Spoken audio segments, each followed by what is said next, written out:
Les temps anciens et moyenâgeux, sous couvert de principes religieux, relatent un passé sombre et dangereux pour ceux qui s'exerçaient à certaines pratiques, les condamnant quasi automatiquement à des sentences de mise à mort face à la vindicte populaire. De cette inquisition est né un nouvel âge, une nouvelle ère. Accompagnée d'une pseudo-libération des mœurs, engendrant une certaine liberté en façade et permettant la libre pratique de ce que l'on considérait autrefois comme étant immoral, voire hérétique ou diabolique.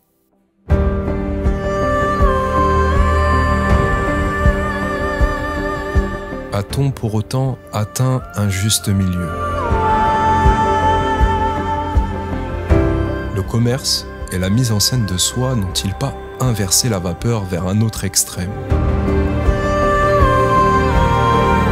Comme une tache indélébile venant salir le sacré en tout acte.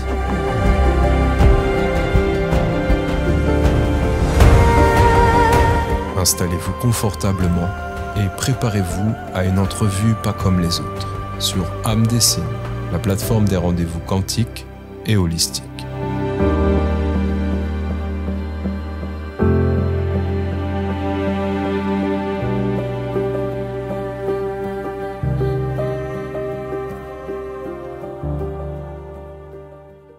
Il est reconnu pour sa sagesse universelle et ses enseignements profondément humains. C'est un véritable voyageur de l'âme ainsi qu'un accompagnateur de conscience. Dès son plus jeune âge, il a ressenti un profond appel pour la terre et l'humanité, se promettant de consacrer sa vie à celle-ci. Né au sein d'un ranch familial, il a très tôt développé une connexion profonde avec la nature et les animaux. Il accompagne des milliers de personnes à travers le monde via des conférences, des retraites immersives et voyages spirituels. Il partage une sagesse intemporelle et des expériences marquantes qui touchent profondément ceux qui croisent son chemin. Ses enseignements, empreints d'amour et de simplicité, sont accessibles à tous, sans affiliation à un mouvement ou à une quelconque religion. Cela fait plusieurs années qu'il se faisait discret sur la toile, et comme vous le savez déjà, tout au moins pour ceux qui commencent à nous connaître, nous aimons faire réémerger les talents bruts et braquer à nouveau les projecteurs sur ceux-ci. C'est donc avec joie et inspiration que nous t'accueillons aujourd'hui. Bonjour Conrad. Bonjour, vraiment merci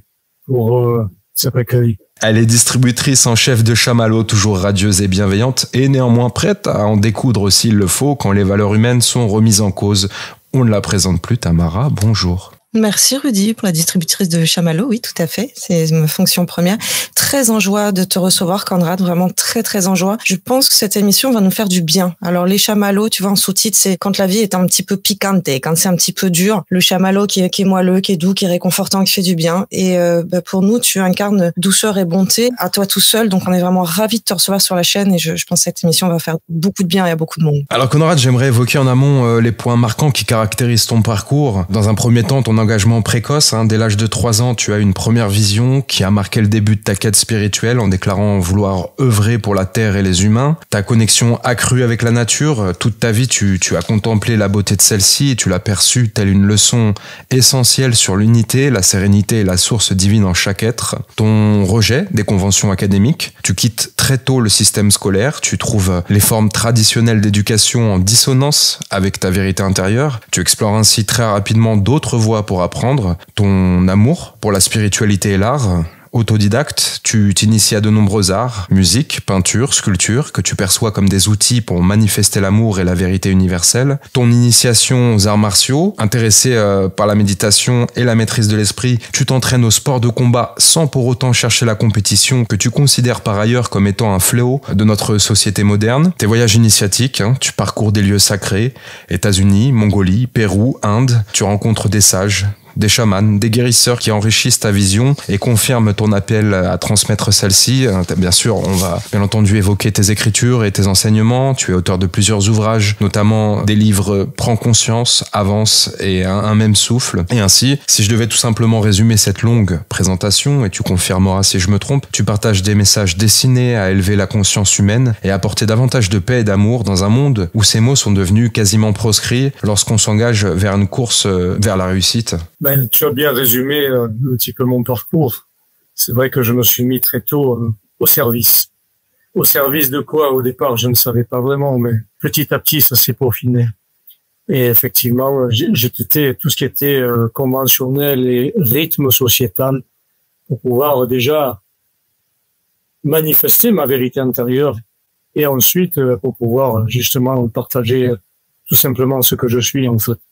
C'est ce que j'enseigne aux gens quand j'enseigne quelque chose, je dis, je vous enseigne ce que je suis pour vous rappeler ce que vous êtes.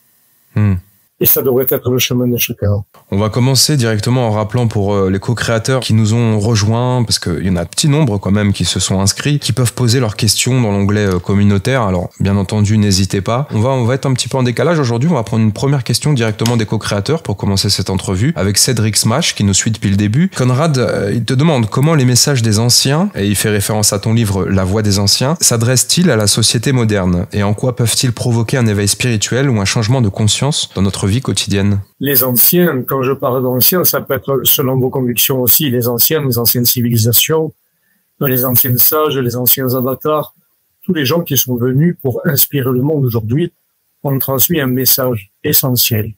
Le message, c'est un message de vérité, d'amour, de profondeur et de simplicité. Aujourd'hui, quels que soient les avatars qui ont transmis ces messages, ou quelles que soient les nations ou les civilisations anciennes qui ont transmis ces messages, il me semble que ces messages n'ont pas été entendus par une majorité d'humains et n'ont pas été compris peut-être, ou même ont été ignorés. Et je pense qu'il est temps de revenir de nouveau à cette écoute de toutes ces civilisations anciennes, de ces avatars, de ces êtres éveillés qui ont ponctué les siècles pour venir transmettre un message de paix, d'amour et de vérité à l'humain. Je pense qu'aujourd'hui, on doit revenir à cette vérité, à cette sincérité, à quelque chose d'authentique. Quand je parle de spiritualité, je parle pas d'un mot qui est galvaudé, un mot à la mode. Je parle de quelque chose de profond, de grand, quelque chose qui vous connecte à votre substance véritable. Je vais parler de substance divine, sans faire référence à une religion quelle qu'elle soit. Mais en tout cas, je pense que c'est essentiel aujourd'hui de ne plus se leurrer.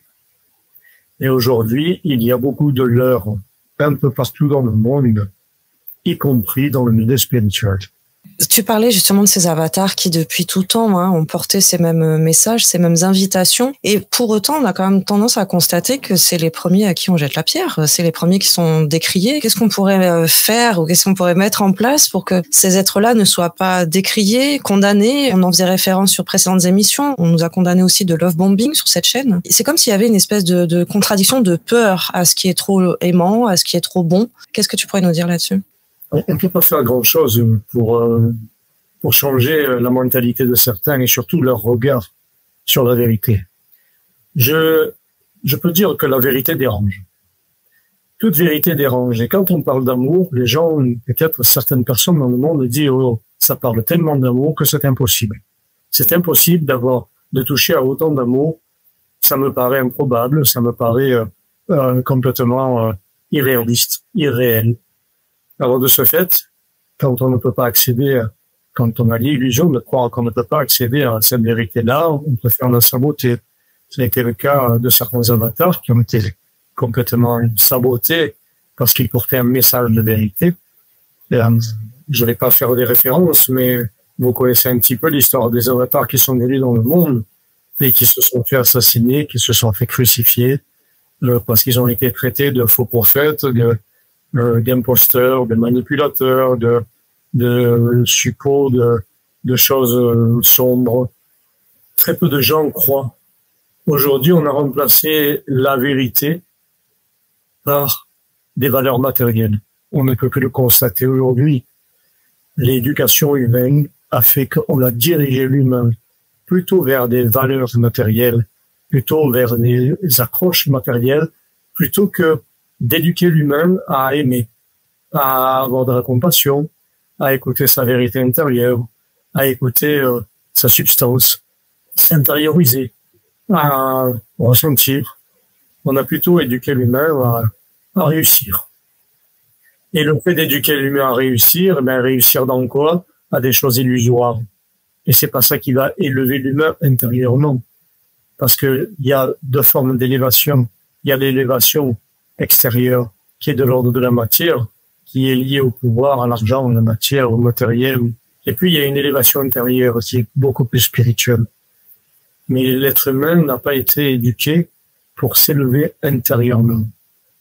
On a mis en avant des choses uniquement extérieures et on a oublié de montrer à l'être humain, et je dis oubli parce que c'est un oubli volontaire, on a fait oublier à l'être humain cette connexion intérieure, de se retourner vers cette substance véritable de ce qu'il est. On a une impulsion, une effervescence par rapport à la spiritualité en ce moment à travers différents vecteurs de communication, à travers les médias, les réseaux sociaux, la presse écrite. On va évoquer les éventuelles dérives de tous ces moyens qui sont employés. Tout au long de cette émission, ce sera notre fil rouge. Mais j'ai envie de dire que l'amour est en train de redevenir tout doucement au devant de la scène. Est-ce que tu ne penses pas? Tout comme ces anciennes civilisations, tu parlais des pré-civilisations et d'éventuellement d'entités d'énergie qui pouvaient autrefois nous inspirer plus de sagesse. Est-ce que tu penses pas qu'elles sont encore présentes parmi nous aujourd'hui? Elles sont timidement présentes pour l'instant, mais toutes ces formes de sagesse, de vérité, d'amour, de conscience, tout ça a une grande puissance. Et c'est en train de faire son chemin, même si on peut le renier, on peut le saboter, on peut faire ce qu'on veut. C'est là. Et ça revient tout doucement. Alors, effectivement, il y a énormément de dérives spirituelles et là, je tiens aussi à mettre un éclairage là-dessus. Le monde spirituel aujourd'hui est devenu un monde d'une spiritualité psychologique. C'est un monde infecté par la psychologie. Ce n'est plus de la spiritualité. C'est de la psychologie, pas plus que ça. Je lisais encore je suis tombé sur quelqu'un qui faisait sa promotion sur les réseaux en marquant, en gros, je suis thérapeute christique. Alors ça, c'est incroyable. Thérapeute christique. Je vois des tas de choses sur les réseaux. Et c'est devenu une spiritualité psychologique. On ne parle pas de profondeur, on parle de psychologie. C'est différent. Et le milieu spirituel aujourd'hui est infecté par ces choses-là, où on met en avant la réussite, on met en avant une espèce de marketing, business. J'ai vu une personne se mettre en avant aussi en mettant une nouvelle méthode. Il appelait ça business bénédiction. Est-ce que ces gens sont conscients des mots qu'ils utilisent pour se promouvoir eux-mêmes, pour se valoriser, pour s'inventer des identités spirituelles et pour avoir une attraction, une attractivité pour que les gens viennent à eux? C'est quand même incroyable. Ce n'est plus la vérité qui parle. C'est quelque chose qui est lié au personnage, qui donne des diplômes, qui récompense les gens avec des certificats, avec des modules, etc. Ce sont des personnages qui s'adressent à des personnages. Ce n'est plus l'être qui s'adresse à l'être. Et c'est de la psychologie. Alors les synchronicités ont voulu que hier je me retrouve dans un salon de bien-être. Alors je vais remercier l'organisatrice Céline Navarra qui a pu m'introduire auprès de tous les intervenants sur place. On a d'ailleurs eu la chance de rencontrer Sonia Berkala et Yannick Vérité qu'on invitera, Tamara, par la suite. Avec grand plaisir. Et effectivement, alors c'était très mitigé, Conrad. Je me suis retrouvé donc dans un salon où on avait le droit à toutes les professions. D'ailleurs, bon, il y a des ateliers très intéressants. J'ai pu prendre de la spiruline bio. Il y a effectivement des pierres en lithothérapie et puis bon des chamans, des magnétiseurs, des médiums, etc. Mais je suis tombé sur la scène principale sur un étrange individu, un numérologue qui prédisait l'avenir à travers sa numérologie, qui prétendait être angélique, bien entendu. Et il a commencé son discours en disant tout simplement que le CAC 40 allait prospérer, que la menace russe serait repoussée par les forces de l'Union européenne, qui allait se solidifier. Et là, je suis rentré en effervescence et j'avais envie de prendre le micro et de lui dire mais vous êtes un représentant de BFM TV ou bien où est le... Alors bon, par ailleurs, je précise à Céline qui nous suivra peut-être qu'il y a eu énormément de bonnes choses aussi pendant ce salon, mais là effectivement on a un biais, on traite des dérives de la spiritualité et je suis passé sur son stand, je fais une petite dédicace à Caïs, aussi un jeune journaliste que je salue au passage parce qu'il est très courageux et j'espère qu'il ira loin, qu'il l'a interviewé et lui a demandé de se présenter et il lui a dit mais une star ne se présente pas. J'étais époustouflé, interloqué. Qu'est-ce que tu penses? Est-ce que l'ego a sa place dans ce milieu-là? Qu'est-ce que l'ego? D'abord, quand on parle d'ego, il faut savoir de quoi on parle. Si vous voyez, par exemple, vous êtes face à une clairière dans une forêt où il y a beaucoup de soleil, et là vous voyez un enfant sortir de la forêt qui est tout en lambeaux, qui pleure, qui est tout égratigné et qui vient vers vous en pleurs. La première chose qu'on va faire, c'est de le prendre dans ses bras. On va dire que c'est ça l'ego. C'est tout ce qui nous est arrivé dans l'enfance et qui n'a pas été pacifié. Il y a deux voies de l'ego qu'on appelle des masques. Et là, je vais parler de comportement. Il y a l'ego qui va prendre le masque de celui qui prend le pouvoir, qui se met en avant, qui prend une identité spirituelle, qui prend du pouvoir sur les autres, qui se prend pour une star, par exemple, comme tu l'as décrit. Quelqu'un qui va écraser les autres, qui va se mettre dessus, qui va dénigrer les autres. Et puis, il y a l'autre masque qui va au contraire se soumettre, s'introvertir, s'effacer, ne pas se mettre en avant et même se dénigrer lui-même. Ce sont que des attitudes liées à ce qui a été vécu dans l'enfance et qui n'a pas été pacifié. Je ne dis pas de se débarrasser, je dis pacifier. J'emploie le terme pacifier parce que on ne se débarrasse jamais des mémoires de l'enfance. Juste, on fait la paix avec. Et c'est valable pour toutes les choses. C'est l'histoire des gens qui parlent de blessures. Il n'y a pas de blessures, ça n'existe pas. Tu as employé ce terme-là avant, mais tu as préféré parler de mémoire. Exactement. Les mémoires sont des choses qui sont là, inscrites en nous, avec lesquelles l'être humain n'a pas encore fait la paix, et de ce fait va avoir telle ou telle attitude devant le monde. Ici, aujourd'hui, on parle de spiritualité qui est complètement infectée par une volonté chez l'être humain de trouver une identité spirituelle. Je parle d'identité. Identité, c'est-à-dire moi je suis ceci, moi je suis cela. Je vais vous donner une chose importante à retenir. Le plus haut degré de spiritualité, c'est l'humilité. Si je dis je suis ceci, je suis cela, je peux inventer des tas d'identités spirituelles. Mais où est l'humilité là-dedans? Un véritable être éveillé ne parle pas de son éveil. Il dit pas je suis éveillé. Il va pas dire je suis guérisseur, je suis ceci, je suis cela. Un véritable être éveillé n'en parle pas. Il se met au service et il agit à travers son service. Ça, c'est important à comprendre parce que effectivement, ce milieu spirituel aujourd'hui est complètement travesti et c'est devenu un milieu de spiritualité psychologique qui infecte la plupart des gens qui sont fragiles aujourd'hui. Je pèse mes mots quand je dis ça parce que je vois tous les jours des dérives et des prétentions extraordinaires à l'être humain à se prêter des identités sans vraiment comprendre l'impact que ça peut avoir sur le nez. On va évoquer plusieurs facteurs, on va en faire un listing ensemble, on va essayer de voir ton ressenti par rapport à tous ces éléments. En premier lieu, il y a les réseaux sociaux, les réseaux sociaux. Donc toi, qu'est-ce que tu penses de l'impact des réseaux sociaux sur la transmission des messages spirituels? Est-ce qu'on parle d'outils utiles ou de pièges, peut-être des deux, éventuellement? Alors, les réseaux en eux-mêmes, les réseaux, quels qu'ils soient, ne sont rien. C'est du vide. Mais en fait, ils deviennent ce que l'on en fait et les graines que l'on sème à l'intérieur. Pour la plupart des gens fragiles aujourd'hui, il y a plus de facilité à se diriger vers quelqu'un qui va se vanter et qui va dire « je vais vous aider et je vais vous donner déjà, je vous promets des résultats » parce que ça touche à la psychologie, donc ça touche au mental, ça touche à l'intellect, ça touche à des choses qui sont denses chez l'être humain. Et parce que l'être humain n'est pas encore sorti de cette densité mentale, il va avoir plus de facilité à se diriger vers des choses mentales.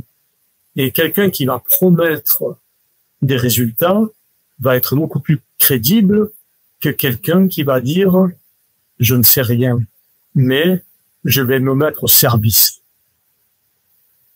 Tout est une question de marketing et je dirais que tant qu'il y a du marketing, il y a quelque chose en dessous.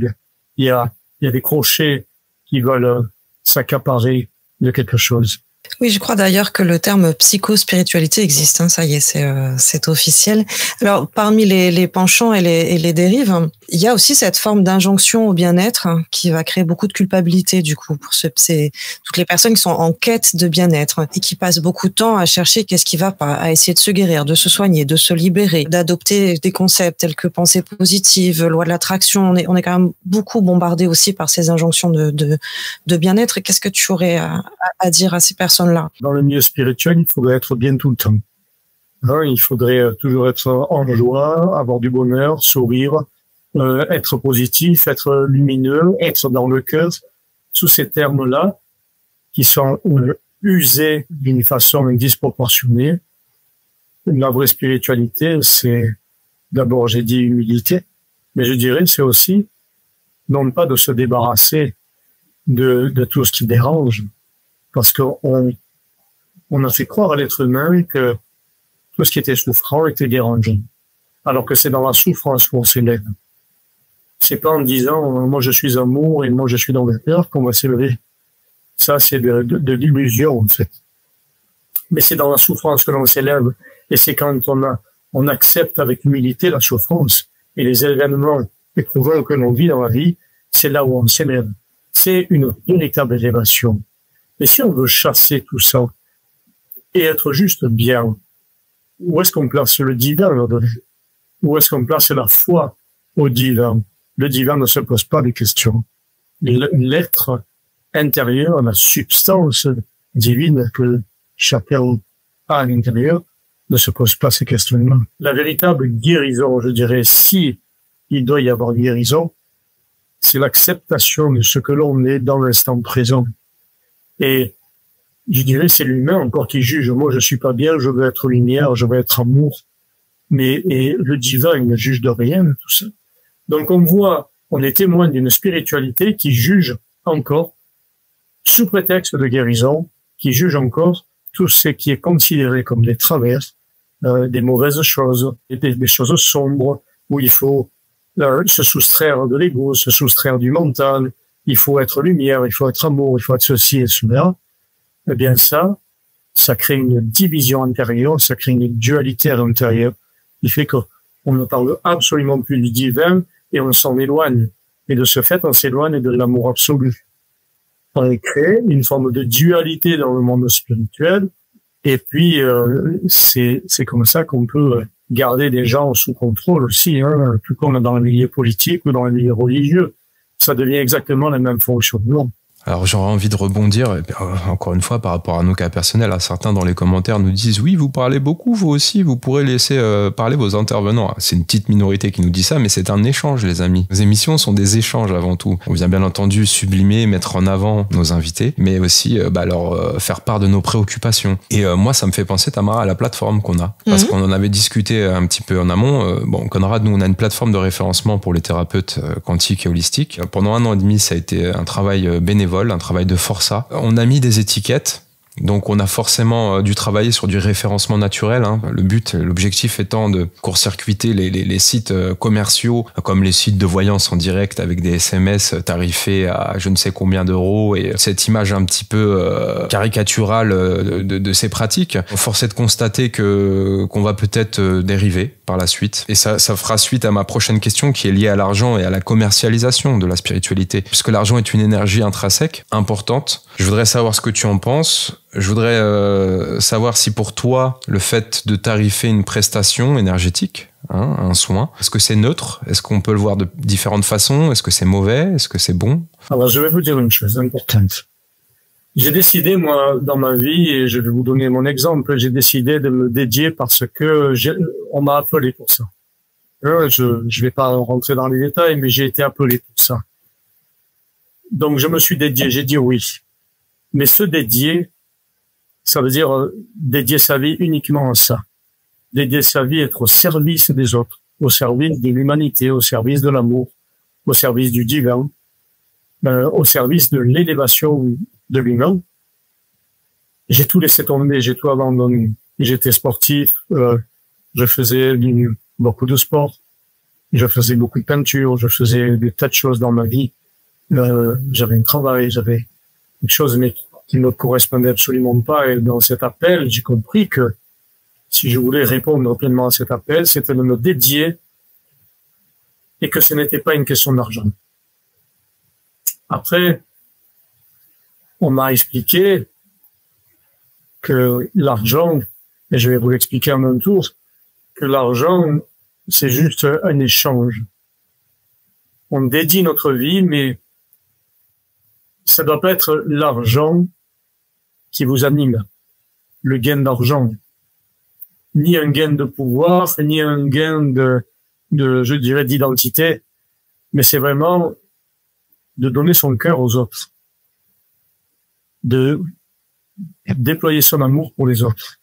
Et si l'argent est là, ça vient. Si l'argent n'est pas là, ça ne doit pas être ça qui vous anime. Alors, bien sûr que quand on dédie sa vie, on ne fait rien d'autre.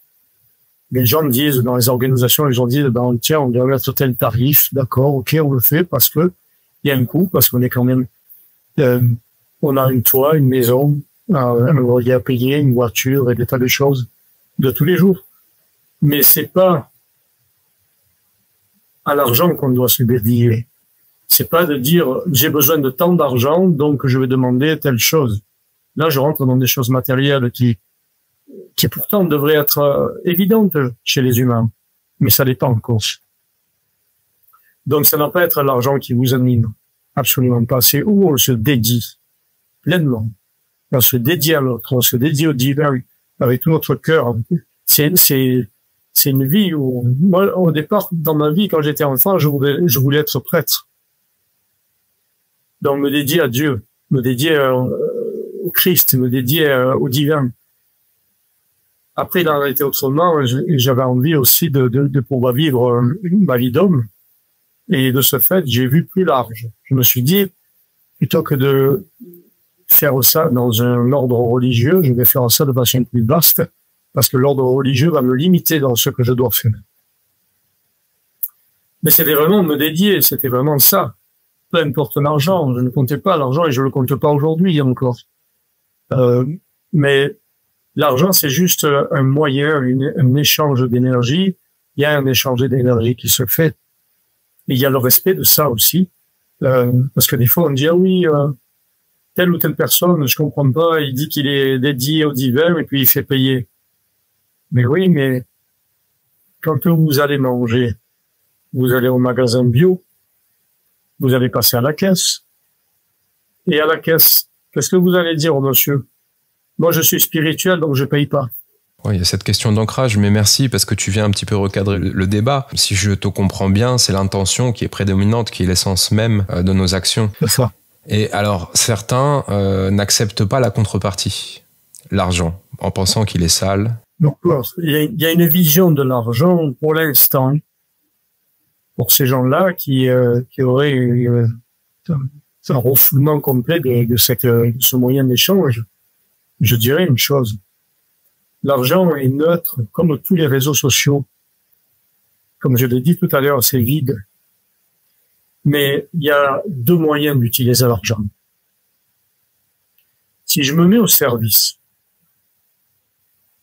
je dédie ma vie pleinement à ça. Donc il y a une certaine énergie que je déploie pour aider les autres. Ça me demande de manger d'une certaine manière. Ça me demande de dormir d'une certaine manière. Ça me permet de m'acheter un matelas qui est confortable. Ça me permet d'acheter de la nourriture qui me permet aussi de maintenir l'énergie. C'est la première version de l'argent. Ça me permet aussi de faire des dons à des gens qui ont peu de moyens. Ça me permet aussi de faire des cadeaux à des gens qui par exemple, n'auraient pas les moyens de venir suivre un enseignement spirituel. Ça me permet de faire des donations à des pauvres, à des gens qui sont dans la rue, comme je l'ai déjà fait dans certains endroits du monde. Et puis, il y a une deuxième façon d'utiliser l'argent. C'est utiliser l'argent pour se faire briller, pour acheter des bijoux, pour acheter des bombes, pour fabriquer des armes, pour acheter de la drogue ou vendre de la drogue, Voilà une deuxième façon d'utiliser l'argent, de prendre le pouvoir sur l'autre. L'argent en lui-même, c'est pareil que pour les réseaux sociaux, c'est qu'est-ce qu'on en fait? De quelle manière on le met au service, c'est ce que tu as préparé. Il y a énormément de jugements dans le milieu spirituel. Énormément de jugements. Par rapport à l'argent, c'est ça aussi ce que tu nous expliques, c'est que cette intention première à différencier l'échange, une transaction énergétique et qui peut descendre jusque dans la matière, donc avec de la finance, à distinguer peut-être d'une spéculation avec un but de profit. Profit, j'entends au détriment de l'autre, du coup, sortir à nouveau de cette vision de compétition. Tu en parlais tout à l'heure aussi avec cette éducation qui pousse à de la réussite.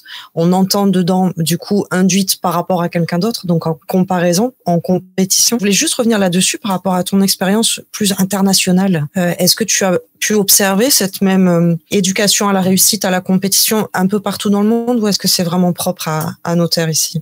C'est quand même propre aux pays colonisateurs. C'est-à-dire, j'ai beaucoup vu l'origine des pays colonisateurs, comme la France, l'Espagne, l'Angleterre, où il y avait cette notion de réussite. Si je vais dans les anciens peuples, j'ai été au contact de nombreuses civilisations, bien sûr, des pays pauvres, mais riches dans le cœur. J'ai fréquenté des tribus un peu partout. Je prends l'exemple de tribus au Pérou, par exemple, pour les Shipibo, pour d'autres pays, même en Mongolie, etc. Il n'y a pas cette notion. Ils vivent au jour le jour. Ils vivent pour essayer chaque jour d'être en harmonie avec la vérité. La vérité, c'est quoi? C'est les choses simples de la vie, c'est la nature, c'est le souffle du vent, c'est l'autre, c'est le regard de l'autre, c'est le respect de l'autre. Toutes ces choses qui ont des vraies valeurs. Et ils cultivent ça comme un précieux jardin. Il n'y a pas de notion de compétition. Et il y a une notion d'unité. Et je vous invite à regarder cette notion d'unité, plutôt que de regarder l'autre comme un ennemi et comme un potentiel être qui peut vous prendre quelque chose ou qui pourrait être supérieur à vous, c'est plutôt de tendre la main à l'autre. Tendre la main parce que on fait abstraction de tout jugement de soi, de l'autre, d'une situation quelle qu'elle soit. C'est de tendre la main. On a oublié aujourd'hui, dans les valeurs humaines, on a oublié de tendre la main. On avait toujours tendance à l'être humain, j'observe ça dans le monde, l'être humain à se replier sur lui-même dans une espèce d'individualisme et d'égocentrisme où on regarde que soi, on regarde que son propre confort, la facilité, et on oublie l'autre. C'est-à-dire qu'on se désinclut d'un ensemble. Et il y a cette exclusion de l'ensemble qui fait que bien ça devient individualiste. Tout ça parce que il y a encore une fois cette forme d'éducation où on divise. Mais l'éducation, elle arrive très précocement. Il y a le jeu, cette notion de jeu qui peut être très pédagogique et nous pousser vers une certaine élévation dans un certain cadre. Mais là, le jeu, c'est la dualité. La compétition, on la retrouve intrinsèquement liée dans l'e-sport, ce qu'on appelle les sports électroniques. Et effectivement, on voit que des jeux de guerre, des jeux de stratégie par rapport à des économies, des ressources à s'accaparer, des gens à tuer et à abattre. On voit que l'armée américaine est d'ailleurs fortement touchée par ce phénomène-là. On a les statistiques. Je pense qu'une bonne partie des soldats, c'était un sondage au Patagone, sont passés par les jeux, les FPS, les First Personal Shooters, en amont et ont ensuite suivi directement le chemin des vrais champs de combat, quoi. L'être humain s'éloigne progressivement du divin. Aujourd'hui, l'être humain s'éloigne du divin. De plus en plus, dans ce modernisme, on apprend l'être humain à être à l'extérieur de lui, à être en recherche de sensations, quelles qu'elles soient. On a forgé l'être humain pour qu'il soit à l'extérieur de lui. Et le divin dans tout ça. Les divins. Les éclaireurs de ce monde viennent pour enseigner le divin, pour enseigner la vérité, pour enseigner l'amour. Et petit à petit, l'être humain est devenu dans un jeu de rôle, une posture. Il y a toujours cette fameuse posture par rapport à l'extérieur. Une posture spirituelle, une posture stratégique, une posture militaire, une posture religieuse, politique, peu importe. Il y a toujours une posture pour se faire briller, une posture pour exister. Mais on n'existe pas en vérité. Dans toutes ces choses extérieures, dans toutes ces postures extérieures, c'est éphémère en fait. Quel sport de combat as-tu pratiqué? Alors, je n'ai absolument pas pratiqué de sport de combat, mais des arts martiaux. Ce n'est pas la même chose. J'ai beaucoup d'arts martiaux. Moi, j'ai pratiqué le Kung Fu, qui était la tradition Shaolin, avec des moines. J'ai pratiqué une voie du karaté, qui est une voie primitive, en fait, qui descendait des îles d'Okinawa. Le Bushido? Oui. Et ensuite, j'ai fait ma propre technique, en fait, pour enseigner un peu plus librement tout ce que j'avais pu apprendre. Mais c'était pas des sports de combat. J'ai appris et j'ai enseigné comment se défendre d'un adversaire et de le maîtriser au sol sans lui faire de mal. Et là, on n'affronte plus quelqu'un. Alors, on essaie de détourner la violence pour la maîtriser sans violence. Est-ce que tu penses que c'est important dans la société contemporaine, avec la violence environnante, pour un homme, par exemple, de pouvoir défendre sa femme et ses enfants en pratiquant ces arts martiaux? Je dirais que la défense est dans l'attitude, en fait. C'est pas obligé de pratiquer un art martial, mais on peut désamorcer une guerre juste avec des paroles. Regardez. Dans le monde aujourd'hui, il y a des politiciens qui savent faire la guerre. Avec des paroles, ils peuvent enrôler des millions de personnes. Mais avec des paroles aussi, on pourrait faire la paix. Mais tous ces politiciens ne savent pas faire la paix. Alors on apprend la guerre, on apprend la confrontation, on apprend le conflit, on apprend la dualité. Tous ces chefs, tous ces grands décideurs devraient montrer un exemple de paix. Alors nous, on n'est pas obligé d'apprendre à combattre pour éviter le combat. On n'est pas obligé d'apprendre la guerre pour éviter la guerre. L'essentiel, c'est de cultiver un petit peu de paix à l'intérieur de soi. On désamorcera de facto des situations conflictuelles. Cette paix, elle se propage. Cette paix, c'est une substance qui irradie de soi et qui fait quelque chose. Dans le subtil plus que dans la matière. Et le subtil a plus d'impact sur la matière que la matière elle-même. Il faut comprendre ça. Donc, au plus des gens toucheront à cette paix intérieure, à cette substance divine, au plus ça se propage dans le monde. Et forcément, ça peut se propager à travers des paroles, à travers un acte, à travers une attitude, mais aussi à travers des pensées et des intentions. Et ça, c'est plus important que de prendre des armes. J'imagine que tu as acquis un certain niveau dans le kung-fu et dans le karaté, entre autres. Et tu as toujours refusé la compétition. Alors ça, c'est intéressant. Ça m'a intrigué. Ça fait partie de mon passé, tout ça. Ouais, du coup, tu pratiques plus du tout? Je pratique plus du tout. J'ai changé. Je pratique plus rien, en fait. Plus de pratique, de technique, de méthode, de quoi que ce soit. Et j'enseigne surtout pas ni de pratique, ni de méthode, ni de technique. Parce que ça fait appel aux montagnes. Ça a fait appel à la personnalité, au personnage. Mais on s'adresse plus au divin, on s'adresse plus au cœur et à l'âme des gens si on enseigne des méthodes, des techniques, des pratiques. Et pour ceux qui enseignent ça, c'est le personnage qui s'adresse au personnage. Et moi, ce que je veux, c'est de porter le divin au divin. C'est-à-dire élever le divin en chacun, élever cet espace d'amour, cette substance, pour que chacun puisse y toucher. Il n'y a pas de méthode pour ça, il n'y a pas de technique, il n'y a pas de pratique. C'est une voie. Il y a des enseignements tout de même. Des enseignements. Mais est-ce que c'est pas un petit peu des petites marches quand même? Enfin, tu vois, par exemple, les accords Toltec sur mon chemin, moi, je m'en suis beaucoup servi. Et ne serait-ce que paroles impeccables, déjà pour apprendre un petit peu à ressentir, à reconnaître les pensées, les émotions, les réactions. Ça m'a énormément servi dans l'approche du non-jugement. Et donc, est-ce que j'entends sur le niveau de ton parcours qui est très inspirant, mais je pense aussi beaucoup aux personnes qui sont consultantes, qui n'ont pas forcément ce chemin de vie qui est le tien, et pour qui ces méthodes peuvent être aussi des petites marches. C'est une vraie question. Je te pose. Un petit entre-deux avant d'incarner complètement dans l'être. Bien sûr que ce sont des marches, mais il ne faut pas rester accroché à ces marches-là.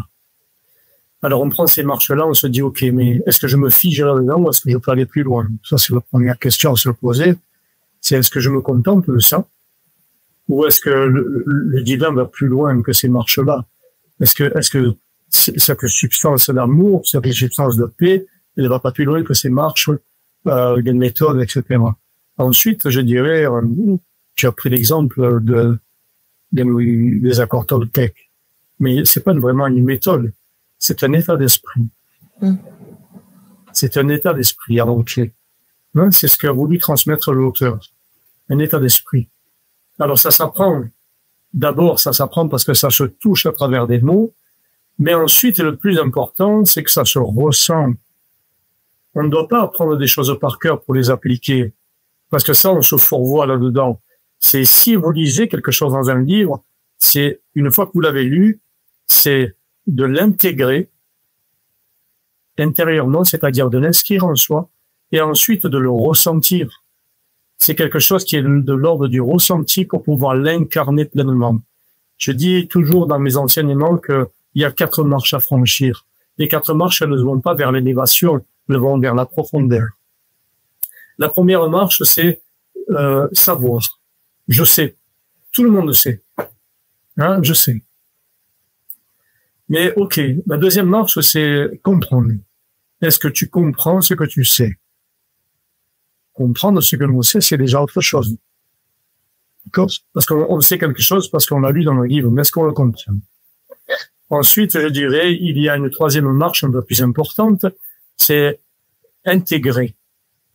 Est-ce que tu intègres tout ce que tu comprends? Dans un livre, tu as ouvert le livre, c'est bien. Tu as commencé à apprendre par cœur, c'est bien. Mais est-ce que tu intègres ce que tu as appris par cœur? C'est-à-dire, est-ce que tu l'inscris au plus profond de toi? Le plus profond de ton âme, le plus profond de ton cœur. Ça, c'est important.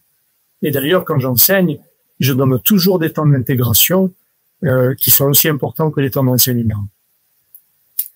Au moment où la personne va se recueillir, elle va s'intérioriser et elle va commencer à inscrire ce que je lui ai transmis. Et ensuite, la dernière marche qui est la plus profonde, c'est incarner. C'est-à-dire, est-ce que tu incarnes pleinement tout ce que tu as intégré? Incarner, ça veut dire que tu l'as ressenti pleinement en toi et que tu le vis dedans. C'est plus quelque chose que tu as appris par cœur, ni une méthode, ni une pratique, ni une technique. On s'extrait de tout ça et je le ressens en moi, je le vis dedans, cet amour. Ça y est, c'est dedans, je le vis, ça vibre dedans, je le vis. C'est moi, c'est ce que je suis. Et de ce fait, je l'incarne dans le monde sans avoir besoin de l'incarner. C'est ça où, des fois, on dit, je suis amour. Ok, tu es amour, mais c'est que des paroles. C'est pas la vérité. Tu le ressens pas dedans. Tu l'as lu dans les livres, je suis amour. Tu ouvres les bras, oh, je suis amour, je suis lumière. Mais c'est pas vrai, tu le ressens pas. Tu le vis pas dedans. Si tu le vis dedans, tu n'en parles plus. Tu n'as pas besoin de montrer que tu es amour. Tu le vis et ça s'émane de toi. C'est ta présence qui va toucher les gens sans même vouloir les toucher. C'est ça qui est important de comprendre aujourd'hui. Les gens apprennent des choses par cœur. Mais non, ça sert à rien. Si on le vit pas dedans, si c'est vraiment pas inscrit et pas ressenti et pas vécu dedans, on peut atteindre des tas de choses par cœur. Ça veut dire qu'on le sait. Et on s'arrête à savoir. Donc, c'est des marches. Ce sont des marches. Et là, je vous donne de grandes clés parce que ce sont des choses que j'enseigne. Et ces marches-là, il ne faut pas s'y arrêter à apprendre des choses par cœur, à dire ça y est, je sais par cœur, je suis amour. Ben non, ça marche pas comme ça. Merci beaucoup, Conrad. Je vous invite à écouter en boucle et en boucle et en boucle ces 4 petites marches. Et est-ce que c'est pas du coup précisément une des plus grandes dérives dont tu nous parlais aussi, ces enseignants, ces gourous, ces maîtres qui vont vendre tous les uns comme les autres du savoir, du savoir, du savoir? Ah bah tu m'as devancé, hein. C'était la prochaine question. Les gourous autoproclamés, quelle est l'opinion, ton opinion sur les figures qui s'autoproclament comme étant des guides sans réelle légitimité? C'est très prétentieux de se prétendre un guide, hein, de dire je suis maître de ceci, maître de cela, c'est très prétentieux. C'est pas toi qui décides en fait. C'est les gens qui disent. Et encore même les gens, il faut avoir de l'humilité pour pas, je dirais, pour pas s'accaparer ce que les gens pensent de nous. Parce qu'il y a des gens qui mettront sur un piédestal, comme ça a été le cas pour certains avatars. Ça a été le cas pour moi aussi dans le moment de ma vie. où les gens te mettent sur un piédestal et juste après ils veulent te crucifier.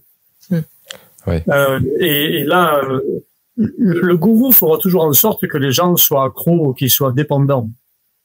Un véritable enseignant spirituel ne va jamais dire qu'il est éveillé, il va jamais dire qu'il est gourou, va jamais dire qu'il est un maître, et il fera en sorte que l'être humain trouve sa propre substance.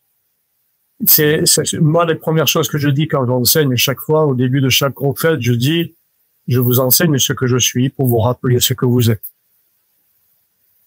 Le gourou fera en sorte que vous soyez dépendant, mais un véritable enseignant fera en sorte de vous libérer de toute dépendance.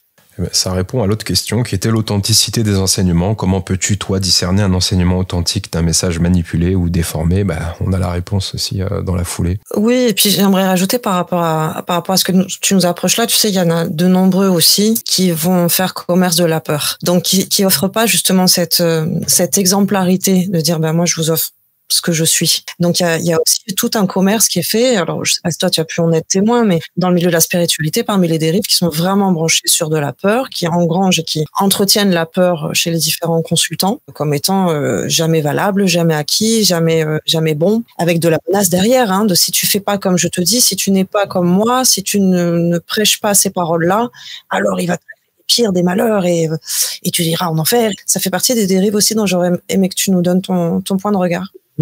J'ai été témoin de ce genre de dérive dans le milieu spirituel. Alors je dirais que quand vous fonctionnez comme ça, et je vais m'adresser aux enseignants, aux marchands du temple, un petit peu. Quand vous prenez les gens par la peur, vous fonctionnez aussi bien que les politiciens. Prendre les gens par la peur, c'est une forme de manipulation et de stratégie, rien d'autre. Quand vous fonctionnez comme ça, et par la peur de dire à quelqu'un, oui, si tu ne fais pas ceci comme je t'ai dit, il va t'arriver des malheurs, ou alors encore mieux, il faut que tu fasses 10 séances avec moi, sinon tu vas avoir des entités et que elles vont te pourrir la vie, etc. Toutes ces choses-là. Ce sont des exemples concrets que j'entends tous les jours. D'accord? Ça, c'est de la manipulation et de la stratégie. Et ça ne vaut pas mieux que le milieu politique ou le milieu religieux. C'est la même chose, c'est la même fonction. C'est presque de la magie noire, j'ai envie de dire. C'est une forme de manipulation et de stratégie. Je ne vais pas employer certains termes de magie noire ou de quoi que ce soit, mais en tout cas, c'est fonctionner exactement comme la société nous montre. Et de ce fait, on continue à fonctionner comme une société malade et on enseigne aux gens que d'un côté, il faut pas être malade, et de l'autre côté, ça peut porter malheur si on ne suit pas leurs conseils. Et j'ai vu des exemples de personnes qui se sont fait manipuler, malheureusement, parce qu'ils n'écoutent pas une vérité qui leur dit non, attends, ça c'est pas normal. Pourquoi un thérapeute, il vous dirait, tu vas faire 10 séances avec moi? Qu'est-ce qu'il en sait? Qu'il va falloir 10 séances pour être guéri. La véritable guérison, elle passe par les yeux, d'abord, et ensuite par une émanation. Parce qu'il y a une émanation d'amour qui fait que vous allez guérir. Et ça peut être instantané. Quelle prétention avoir pour un thérapeute de dire après 10 séances, tu vas guérir? Qu'est-ce qu'on en sait? Et puis je dirais presque que le thérapeute se fourvoie lui-même dans le sens où un véritable thérapeute va faire en sorte que vous n'ayez plus besoin de lui. Ça, c'est une bonne clé à remettre en conscience, justement, auprès des personnes qui peuvent se sentir un petit peu vulnérables, qui ont besoin d'aller chercher une aide à l'extérieur, de prendre peut-être cette clé, ce repère de est-ce que la personne qui se propose de m'accompagner m'ancre dans ma peur, me crée des besoins, tu as besoin d'acheter tel protocole, telle pierre, de faire tel rituel. Ça peut être déjà des petites flèches, des indicateurs de c'est peut-être pas la bonne direction. Et encore une fois, ce sont des marches. Des fois, l'être humain doit passer par ces marches-là. Doit passer par la manipulation. Des fois, l'être humain doit passer par le fait de se faire manipuler lui-même pour comprendre quelque chose de plus grand. Mais voilà, si on peut éviter les raccourcis, en fait, je dirais juste que regardez bien qu'est-ce qui est de l'ordre du mental et qu'est-ce qui est de l'ordre du divin, de la vérité, de l'amour, de la compassion. Il y a des choses qui ne trompent pas. Alors, c'est vrai que là, on parle beaucoup de manipulation, on parle beaucoup de choses de dérives. Allez à l'essentiel. quand c'est complexe et quand ça fait appel au mental, quand ça fait appel à des choses où il faut réfléchir, ou à des multithérapies, etc., allez au plus simple. Quand c'est simple, c'est évident. Il y a une voie qui s'ouvre. Il y a quelque chose de grand, de divin, de lumineux, de profond. Mais après, peut-être que l'être humain a besoin de passer encore par ce qu'il a déjà vécu dans le milieu éducatif, de dire, OK, je dois passer encore par l'espace mental qui va chercher des tas de solutions mentales, des tas de solutions psychologiques. Peut-être que l'être humain est encore là et a besoin de passer par là. J'allais te poser la question justement, le mental, on a des mots-clés, on a tout un champ sémantique, le mental, la psychologie, le développement personnel. Est-ce que ça n'a pas certains aspects positifs parfois? Le mental, je vais vous dire une chose, il y a passer par l'espace mental, c'est une chose. Maintenant, écouter le mental, c'en est une autre. Passer par l'espace mental, ça veut dire que de mener sa vie à partir de l'espace mental uniquement. Uniquement, on précise, oui. D'accord. Maintenant, si je dis écouter le mental, parce que j'ai entendu aussi des histoires chez l'être humain de dire je dois faire taire mon mental, je dois tuer mon mental, je dois maîtriser mon mental, je dois travailler mon mental. Non, tu dois rien travailler du tout. Quand tu es devant Dieu, est-ce que tu dois travailler Dieu? Quand tu es devant le divin, est-ce que tu dois faire taire le divin? Quand tu es devant un enseignant un peu particulier, est-ce que tu dois faire taire ton enseignant? Le mental est votre enseignant parce qu'il vous enseigne là où vous en êtes avec vous-même. Quand le mental trotte dans tous les sens, qui se dénigre, qui se trouve nul, pas à la hauteur ou des choses comme ça, le mental vous montre que vous en êtes là avec votre propre jugement. Ben, c'est un enseignant, il vous dit, regarde, tu te juges encore. Regarde là où tu en es avec un peu de toi-même, tu te juges. Est-ce que c'est utile? Est-ce que ça t'élève? Est-ce que ça te rapproche de la mousse, de t'humilier, de te dénigrer? Est-ce que ça te permet de t'élever dans un domaine spirituel? Ok, à quoi bon le faire encore? Donc le mental vous enseigne là où vous en êtes. Et si j'écoute uniquement le mental, toute ma vie, je vais me dénigrer, m'humilier, me dévaloriser. À quoi bon? Dépenser cette énergie-là, et alors qu'il y a un enseignant magnifique qui s'appelle mental et qui vous dit, regarde, tu en es là. Et tu peux faire mieux. Est-ce que, alors la question elle est inévitable, Tamara, j'imagine que tu y as pensé aussi. Est-ce que tu es familier avec le savoir essénien? Je dirais pas dans cette vie-là.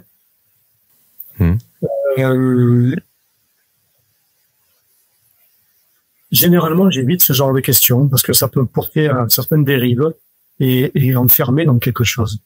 Mais je connais savoir essénien, pas dans cette vie-là parce que je n'ai pas besoin dans cette vie-là de l'expérimenter et de m'y remettre dedans. Mais il y a certaines mémoires, en tout cas, qui sont présentes. Mais ça ne veut pas dire qu'il faut m'associer à ça, parce que je ne suis pas ça, et je ne souhaite m'associer à rien. Oui, parce qu'on va être en toute transparence, et c'est vrai que les analogies sont rapidement faites entre toi et Jésus. Hein. On n'est pas les premiers à te le dire. Hein. Oui, voilà. Et puis tant mieux, parce qu'on traite toutes les questions sans opacité aucune. On te remercie aussi pour ta franchise et ton honnêteté. Pour ce qui est des transmissions des valeurs spirituelles, selon toi, quelle responsabilité ont les familles et les éducateurs dans la construction d'une spiritualité saine et équilibrée à l'ère numérique, quoi, à l'ère actuelle? Alors déjà, chaque personne qui enseigne, que ce soit un parent ou un éducateur, a une énorme responsabilité. Et cette responsabilité dépend du chemin qu'il a fait. Selon le chemin du parent, selon le chemin de l'éducateur, c'est quel chemin a été fait pour pouvoir se permettre d'enseigner quelque chose.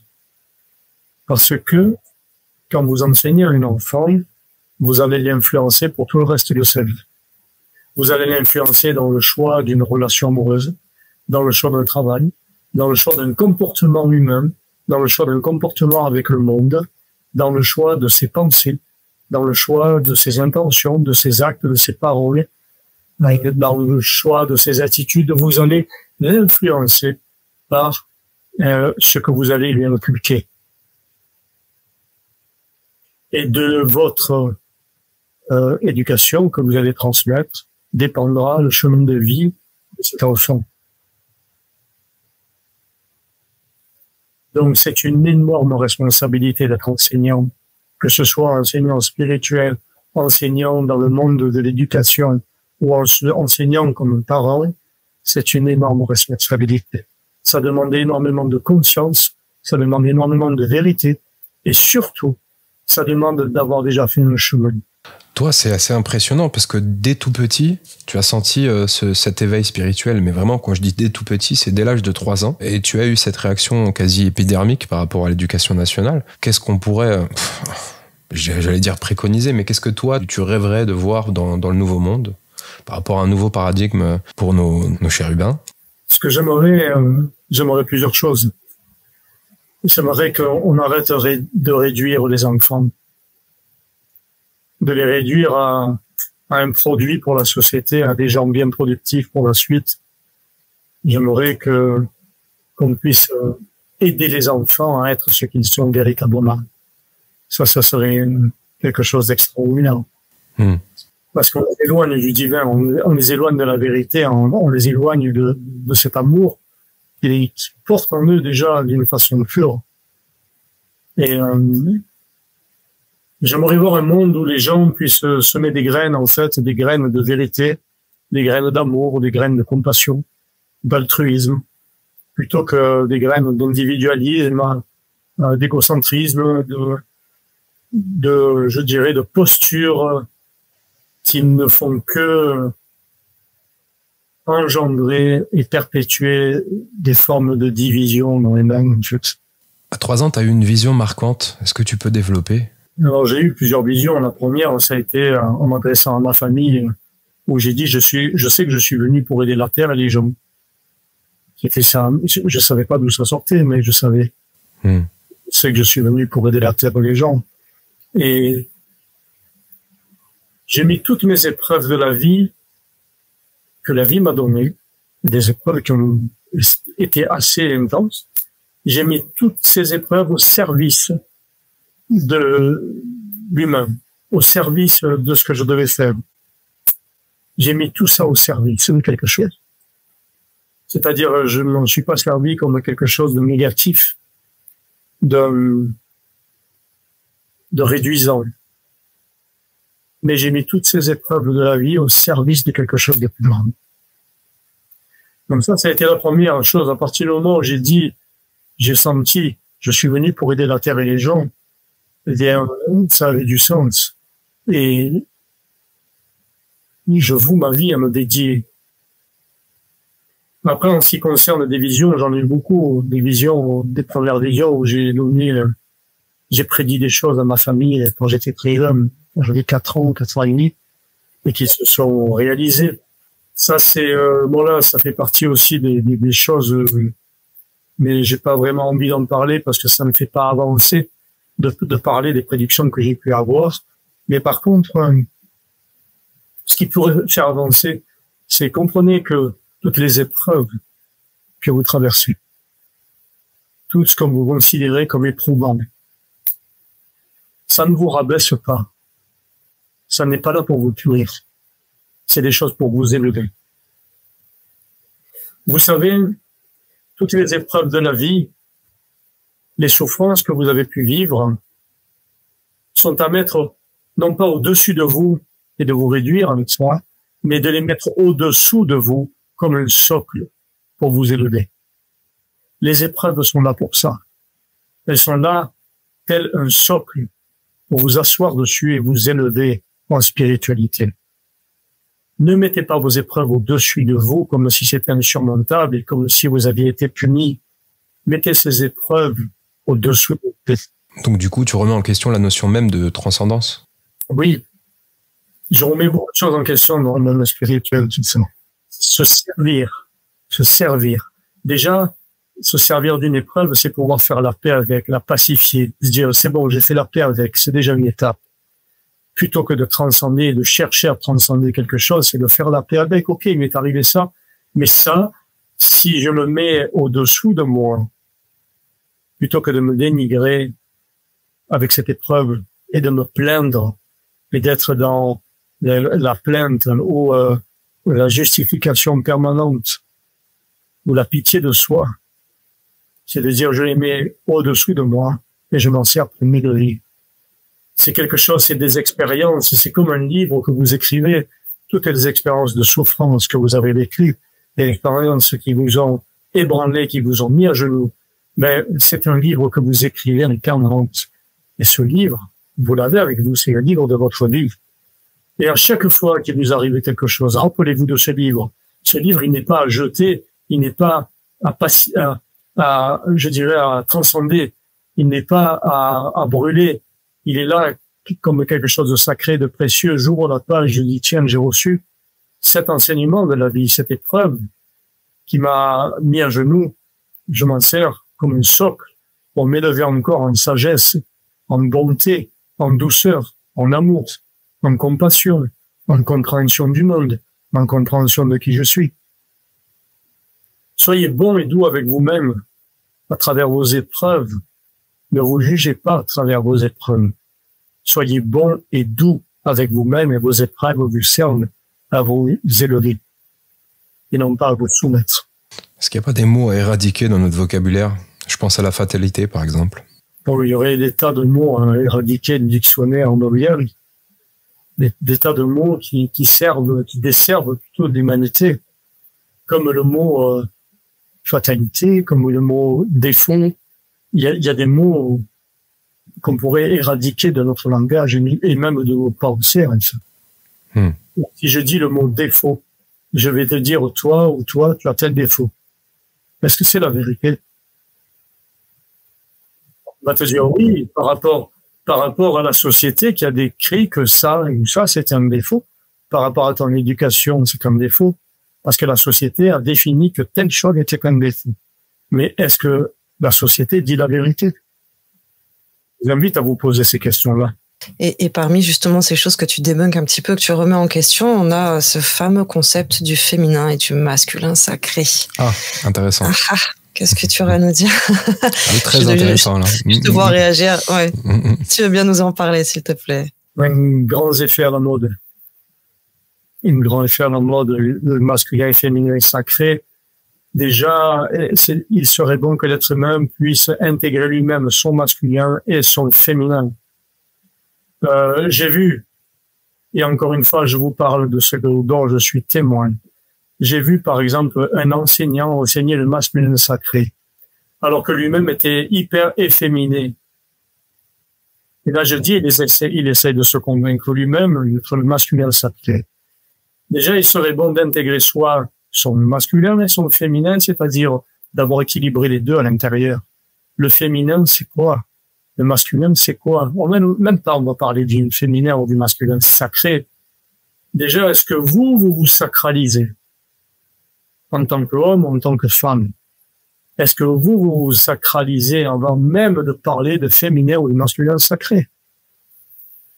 Est-ce que vous sacralisez le divin qui est en vous? Est-ce que vous sacralisez votre incarnation, là, dans la chair? Est-ce que vous sacralisez ça?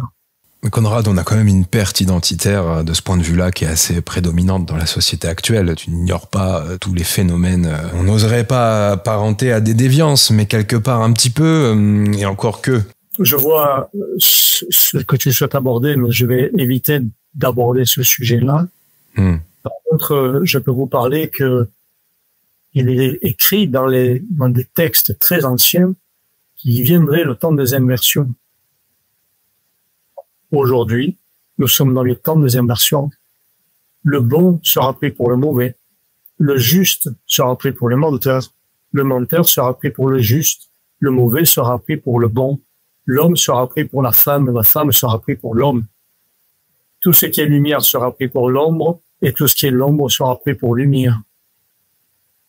Tout ça, ça a été dit dans des textes très anciens.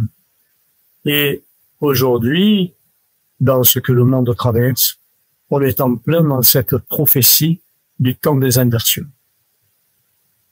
Je n'en dirai pas plus, mais je vous dis juste d'être vigilant et à l'écoute de tout ce qui se produit dans le monde et où le bon sera pris pour le mauvais et le mauvais sera pris pour le bon.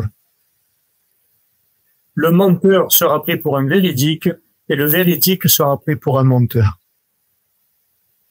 Toutes ces choses-là, observez-les dans le monde en ce moment. On dit bien aussi que les derniers seront les premiers. Donc, ce temps des inversions, on y est dedans. Donc, c'est à chacun de nourrir quelque chose de vrai. Et si on est témoin du temps des inversions, si on est témoin de l'inversion, c'est ne pas se laisser happer par des fausses vérités. Et je dirais, dans ce temps des inversions, il y a des gens qui vont essayer de vous convaincre que le bon, c'est le mauvais, et que le mauvais, c'est le bon. Que le noir, c'est la lumière, et que la lumière, c'est l'ombre. Que le menteur est pris pour un véridique, et que le véridique est un menteur. Beaucoup de gens essaieront de nous convaincre parce qu'il y a des esprits fragiles, et ces esprits fragiles se laissent convaincre par tout ce qui est de l'ordre des inversions. Quelque chose de très important aujourd'hui, et je sais que je ne me fais pas des amis forcément en dévoilant ces choses-là, mais je suis pas là pour me faire des amis, je suis là pour dire la vérité. Ça occasionne tout un tas de questions, Tamara. Oui, ça pose des questions. Et alors, pardon, je t'embête un petit peu avec ça, Conrad, mais justement, mettre un petit peu les boussoles à l'heure. Tu parlais de ce couple déjà intérieur, hein, marié déjà, ce couple à l'intérieur de soi. Féminin massacré, masculin massacré, peut-être en lien justement avec ces concepts qu'on entend et dont on est très nourri là de féminin et de masculin sacré. Il y a quand même ce point de regard. Est-ce que si on entend autant parler de féminin sacré, de masculin sacré, c'est pas justement parce que ça a été beaucoup massacré? Alors là, tu nous parles de cette notion d'inversion, mais est-ce que c'est pas aussi à prendre en compte? Et du coup, si on enlève ce mot sacré et qu'on revient juste à cette base, c'est quoi le féminin? C'est quoi le masculin? C'est quoi ce couple intérieur? Alors, là, tu me demandes quasiment de donner un enseignement là-dessus. Oui. Alors, je vais juste évoquer parce qu'il me faudrait quasiment une journée pour... Oui, puis on a plein d'autres questions en plus. Et j'ai peut-être plein de réponses. Et voilà, qu'est-ce que le féminin et le masculin sans parler de sacré? Déjà, et je le dis encore, et j'invite tout le monde à réfléchir à ça. Avant même de parler de masculin sacré, de féminin sacré, est-ce que vous sacralisez? Est-ce que vous sacralisez le divin? Est-ce que vous sacralisez ce que vous êtes, votre incarnation? Est-ce que vous sacralisez votre présence?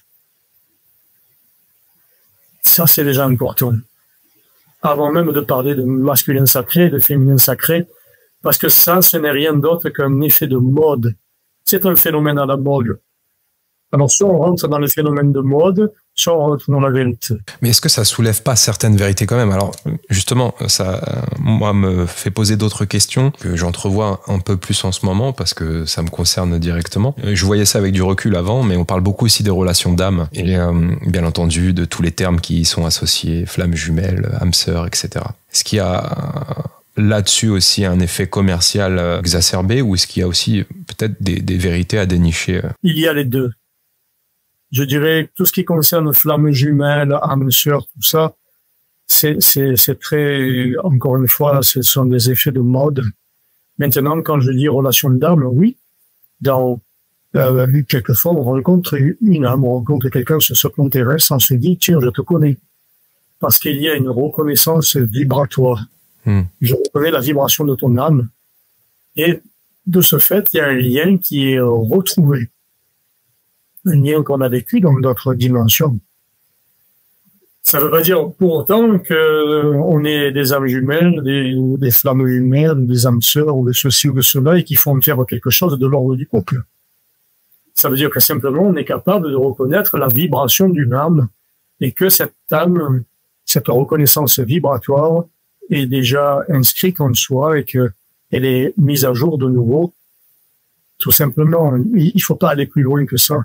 Mais est-ce que dans les couples contemporains, justement, on n'a pas un manque de connexion avec la sexualité exacerbée, la matérialité, hein, le matérialisme, et bien entendu l'ego qui vient prendre le dessus et qui nous fait penser d'abord à une certaine sécurité, à une projection avec tout ce qui va avec, hein, les enfants, la maison, le chien, etc. L'être humain a basé sa notion de couple à des formes de sécurité qui sont liées à des carences humaines. La carence d'amour, la carence de tendresse, la carence de l'amour d'un parent, et l'être humain base son couple sur la sécurité, quelque chose qui le sécurise, même qui le valorise, quelque chose où il se sent reconnu. Alors, la reconnaissance et la valorisation, ou la sécurité, sont de l'ordre de matériel ou de sentiment. Tant que l'on vit un amour sentimental, ou un amour qui nous sécurise, eh bien on reste dans l'ordre d'un amour humain. Et c'est un amour qui est voué à s'étioler petit à petit, parce que les besoins de sécurité changent, les besoins matériels changent, et de ce fait, cet amour est voué à disparaître. Si maintenant on parle d'amour absolu, de quelque chose de plus grand, qui va au-delà de la forme, parce que la forme, c'est juste une attraction pour dire je te reconnais, je reconnais une vibration, mais c'est juste pour permettre de se reconnaître. C'est comme un phare dans la nuit pour un marin qui va reconnaître qu'il y a le rivage pas loin. Ben la forme, c'est là juste pour se reconnaître, mais si on base notre amour sur la forme, eh bien ça sera voué à s'étioler parce que la forme change. Et on sera dans l'attraction d'une nouvelle forme. Et c'est pareil pour le reste, si c'est basé sur des sécurités, sur des carences sentimentales, des carences amoureuses, eh bien c'est voué à l'échec.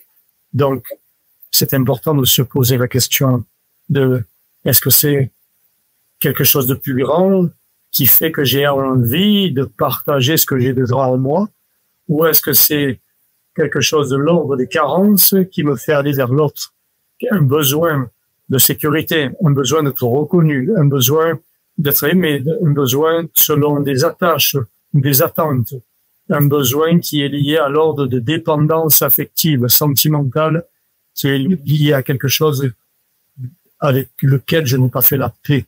Mais justement, cet amour avec un petit A qui est voué à péricliter en façade, omniprésent dans la société actuelle, pour le remplacer par cet amour véritable avec un grand A, et j'en reviens à cette fameuse connexion d'âme à âme, est-ce que justement on a vraiment affaire à un effet de mode ou à quelque chose de crucial, d'important? Les relations d'âme à âme sont des choses importantes parce que ça implique énormément de dimensions. Si l'on établit un couple uniquement basé sur la physicalité, sur la matière, sur la forme, on reste dans la surface du monde physique. Si maintenant on établit dans une absolue conscience une relation d'âme à âme, ça implique d'autres dimensions, autres que la dimension physique. Ça veut dire qu'on établit une relation qui est sur des dimensions passées, des dimensions de l'âme, des dimensions de vie déjà vécues. Ça implique aussi qu'on va rejouer une part de quelque chose qui a déjà été vécu.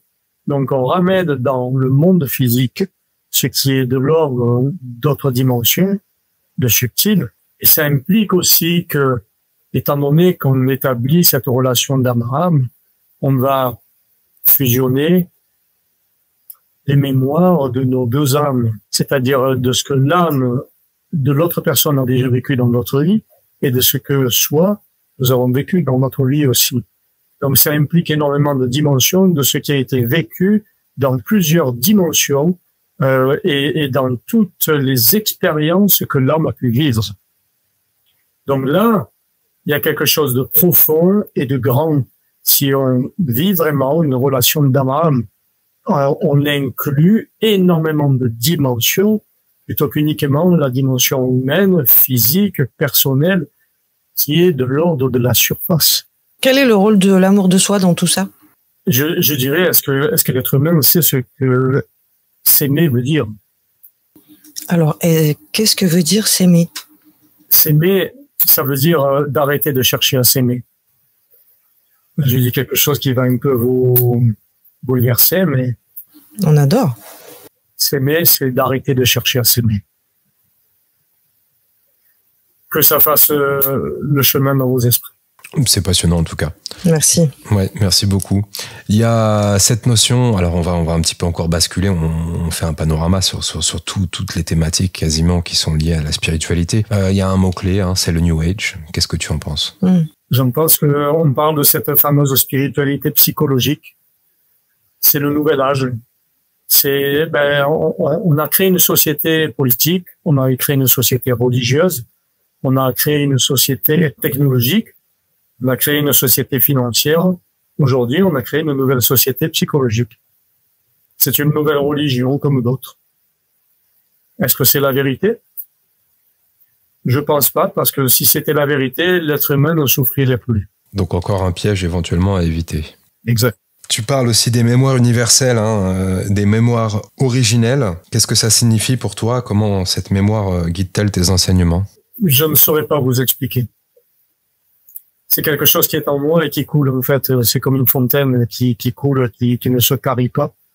Chaque fois que j'enseigne de façon spontanée, que ce soit une retraite de 3 jours, de 15 jours. Il y a des enseignements qui sortent de façon spontanée, selon les questions de chacun. Et je ne peux pas expliquer ce phénomène-là. Il y a quelque chose qui est là, et cette mémoire originelle qui est là et qui m'anime en permanence. Je ne pourrais pas expliquer ce quelque chose.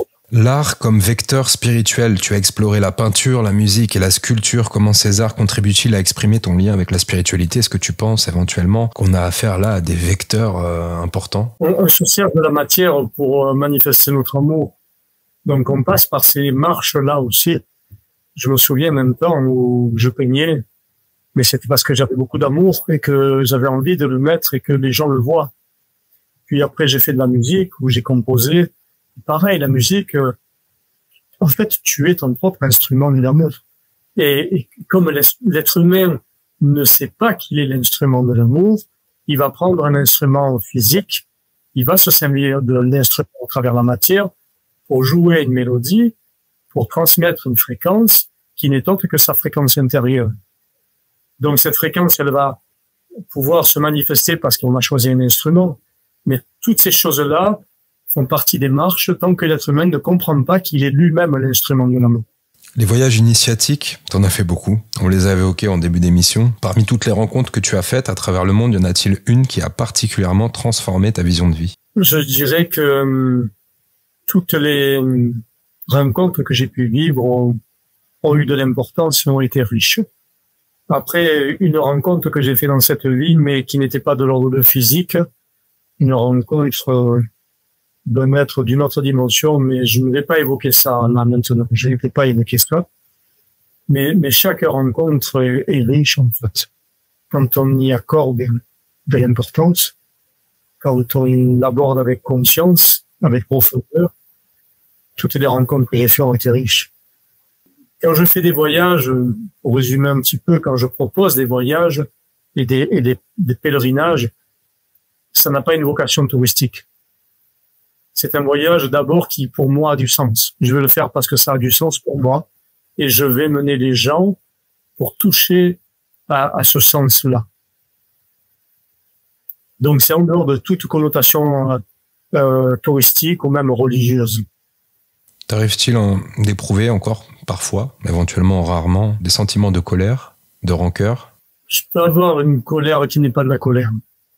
C'est-à-dire que c'est une colère passive, une colère qui ne prend pas forme.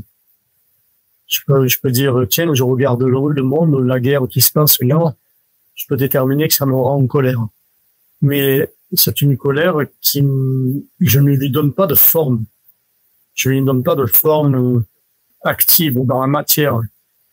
C'est-à-dire, je vais pas, ouais, c'est ça, je vais pas, c'est une colère qui ne m'agite pas, en fait. Est-ce que tu dirais que c'est une forme de déception? Non, c'est un constat du monde. Il fait que, voilà, le monde en est là. Une tristesse, éventuellement? Tristesse, oui, on peut dire tristesse. Le monde en soit là. après des milliers d'années où des enseignants sont venus dans ce monde pour enseigner la vérité, l'amour, la compassion, la justesse. Je me dis que le monde en est encore là. Bon, oui, ça crée une certaine tristesse, mais on est libre de se dire, qu'est-ce que je fais, moi, pour le monde? Je suis libre de me mettre au service de ce que j'ai envie de voir dans ce monde aussi, de me mettre au service de ça, au service de mes convictions, au service de ce que j'aimerais faire vivre dans ce monde. Chacun peut se mettre au service de ça. La télépathie animale, tu as découvert une communication intuitive avec les animaux. Comment utilises-tu cette capacité aujourd'hui dans ton approche spirituelle? Alors, cette capacité télépathique, je l'avais quand j'étais enfant. Et il m'a été donné l'opportunité de la vivre avec les animaux aussi, plus comme avec les humains. Et comment la vivre, j'essaye même pas de la vivre, en fait. C'est là quand ça doit être là. Si la télépathie se présente à un moment donné pour aider quelqu'un, je vais voir si je peux aider la personne par rapport à ce que je vis télépathiquement. Je ne cherche pas ce genre de choses. Ça vient selon les contextes, selon les personnes, selon les circonstances. Je ne cherche pas à le vivre, en fait. Je ne cherche rien.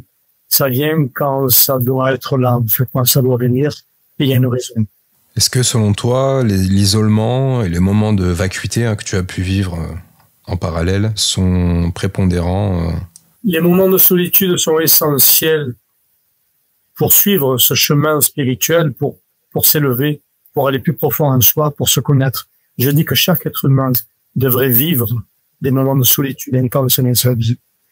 Quelqu'un m'a posé la question une fois. Il me dit, des fois je reste pas seul, j'ai des amis, alors je me retrouve pas dans les amis, mais au moins je suis pas seul.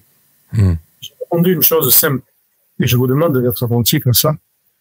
Quand vous avez des amis qui ne vous voient pas, ou qui ne reconnaissent pas qui vous êtes, ou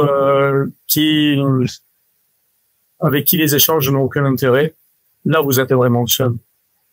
Mais quand vous choisissez d'être seul, là vous êtes avec le divin.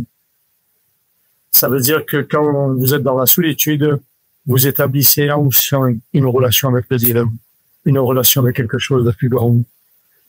Et ces moments de solitude sont importants pour établir une relation avec ce monde divin, cette substance divine. C'est vous offrir l'opportunité, en fait, une parenthèse pour dire, ça y est, j'établis quelque chose, j'établis une relation avec quelque chose de plus grand.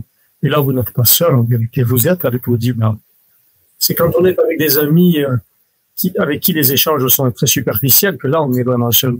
Est-ce que quand on se retrouve au milieu de grands espaces urbains, on n'est pas quelque part handicapé par rapport à cette reconnexion divine? Ben, forcément, le monde urbain, le mouvement sociétal d'aujourd'hui coupe un peu cette communication avec le divin. Pour la plupart des êtres humains, c'est sûr, c'est évident. Tu vis dans la campagne? Je vis en montagne, oui. Oui, j'allais te poser la question par un autre biais, justement. Est-ce que la nature peut être invitation, propice, modèle à cette connexion au divin? La nature peut être propice, je dirais, tant que l'on cherche à l'intérieur. La nature nous permet de se reconnecter à l'intérieur. En fait, c'est dans le silence qu'on établit la relation avec le divin, dans ce silence. Et là, la solitude dans la nature, ou peu importe, dans une maison, dans un moment donné de notre vie, permet vraiment cette relation silencieuse avec le divin. Ça, c'est important. J'invite chacun à vivre au moins une fois dans sa vie un moment de solitude. On parlait d'art, le 7e art. Qu'en penses-tu? J'en pense qu'il y a des messages là-dedans. Qu'il y a des êtres, des scénaristes qui sont très inspirés par d'autres dimensions aussi pour transmettre des messages à l'humanité. S'il y avait un film qui te venait en tête, tout de suite. Un seul. Un seul.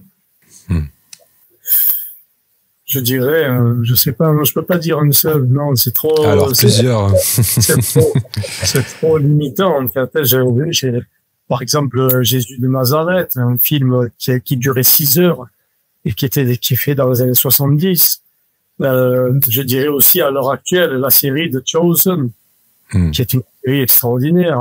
Je pourrais dire Avatar, où il y a un message sur les peuples là aussi. Et il y a des tas de films qui transmettent des messages profonds à l'humanité. il faut percevoir, au-delà d'un film, il faut percevoir un message.